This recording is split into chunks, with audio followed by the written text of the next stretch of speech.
It's chilly, but it's a great morning at Gem Bottom. I'm here with my Vito.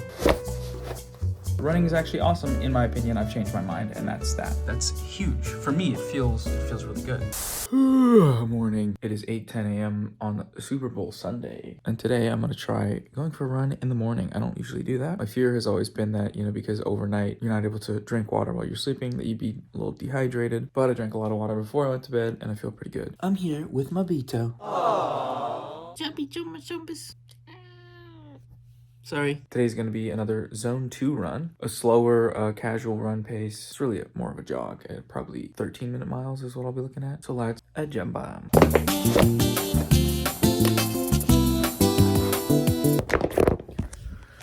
Alexa, what's the temperature outside? Right now, it's 45 degrees Fahrenheit. Whoa.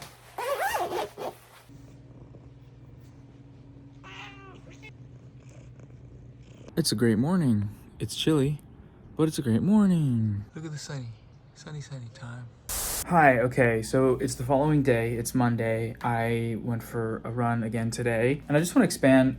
It went well. I'm extending my distance. I'm going to show the screenshots on screen and talk about them for a little bit, because I think there's some cool stuff that I'm noticing that's going on with my body and with how I'm responding to the runs physically each time I go on them. Okay, so this was our run Sunday. We went 5 miles, it took about an hour, burned 800 calories, and average heart rate was 151 beats per minute. Average pace was 13 minutes, 15 seconds per mile. You can see the mile times get longer with each one, which is normal. Your body's tiring out. But the heart rate maintains just about the same. It goes up a little bit, but it's all in that window. A controlled pace that doesn't tire you out over time. Obviously, slight tiring out, but I'm able to maintain the pace this whole time. And it is slow. It's comparatively to when people post 6-minute mile, 10-mile runs in the morning. This is like twice as slow. But the point is, if we compare these numbers to numbers from a month ago, we can see some improvements. This is from January 18th, 1 month ago. 2 miles less. Average pace slower, obviously, 14 minutes 17 instead of 13:30. Pay attention to the heart rate.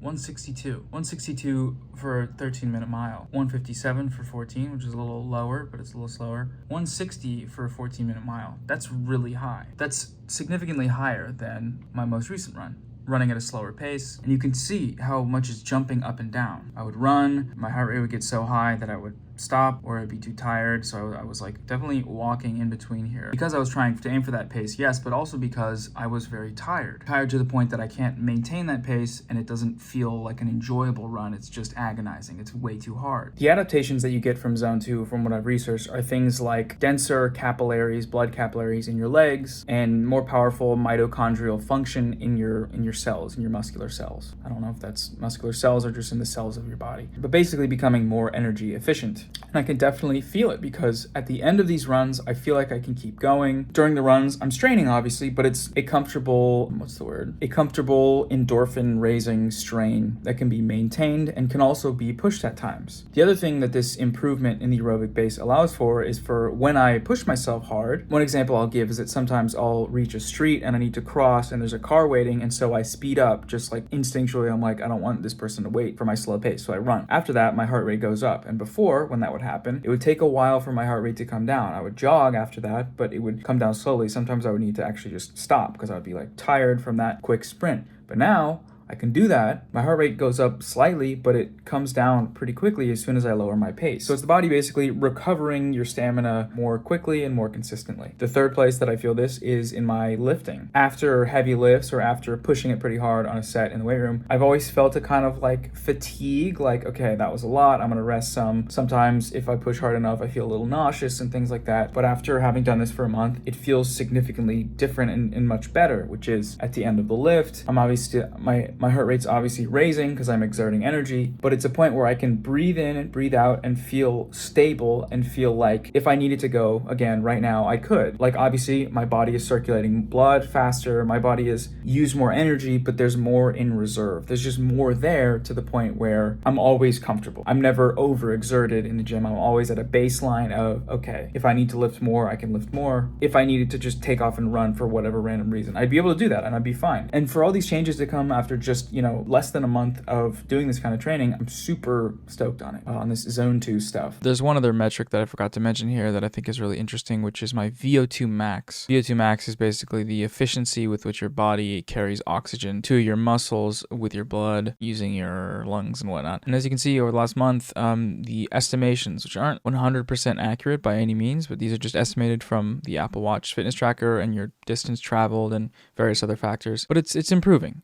It's a pretty low starting point, obviously. I can pull up the averages now, and that's what they look like. I'm like at the sort of bottom end of the average scale of VO2 max. But with just a month, it's improved quite a bit. That's just more data and information to say that, okay, things are getting more efficient, and that's good because the workload can be continually raised. This last run was my longest run yet, and it was also the easiest one and my lowest average heart rate. I was obviously running very slow, but that was what I was trying to do. It was intentional, and it worked out. I felt really good. So as someone who's always hated running and always just preferred to walk, I'm psyched. I'm ready to keep pushing it, probably up my mile times eventually. I'm doing zone 2 runs. The zone 2 runs are getting faster, but I want to start working in faster paced runs where I'm running shorter distance, but pushing it to see how fast I can really go, because I know that's like a part of marathon training plans. I don't plan on doing any marathons. I probably will eventually, but I just want to focus on zone 2, on getting my aerobic base really strong and just keep running longer and faster. The last and final benefit of zone 2 is the sleep. Obviously with exercise, your sleep's always going to be better if you're doing exercise, but because you're running longer, your body's circulating energy. It's just like, there's something about it specifically when I get home, get my bed, I just knock out and it's really good sleep, and I wake up at a normal human time, and it's the shit. I don't know. It's very cool. So that's my brief zone 2 overview. Oh wait, last thing I want to look at is today's run. Ran it a little further, 5.24 miles. Pace, 12:42 a mile. Not bad. I mean, bad, but like, comparatively. I want to show you this. Right at the end here, I started running basically as hard as I could. I ran a big loop around the block. Basically, it was probably a quarter of a mile. And the whole time that I'm running, when I'm pushing it to the limit, my heart rate spiked at, I think, 175. So it's like zone 4 or something. But the entire time I'm doing that, like, I feel like I can just keep going and keep doing this. I didn't want to, because I didn't want to push myself too far, injure myself after a long run. But at this point, when I hit this, I wasn't like hands on the knees gassed. I was like, I can just keep going, especially having done that after running for 5 miles. That's huge. For me, it feels really good. Obviously, I don't know how these times compare exactly, but they're generally, faster and lower heart rate, these are all good signs. So yeah, that's it on the update on zone 2 training. I think it's really cool. I think you don't have to do all the calculations or any of that for this to happen. You can just start at any point of, even if it's just, a light walk, and just pushing it further and getting to the point where if you're actually training in this zone, it's comfortable and it's fun. Like for me, not for everybody, I know that, but as a former running sucks ass, running is actually awesome in my opinion. I've changed my mind, and that's that. So see you guys on the next one. Bye bye.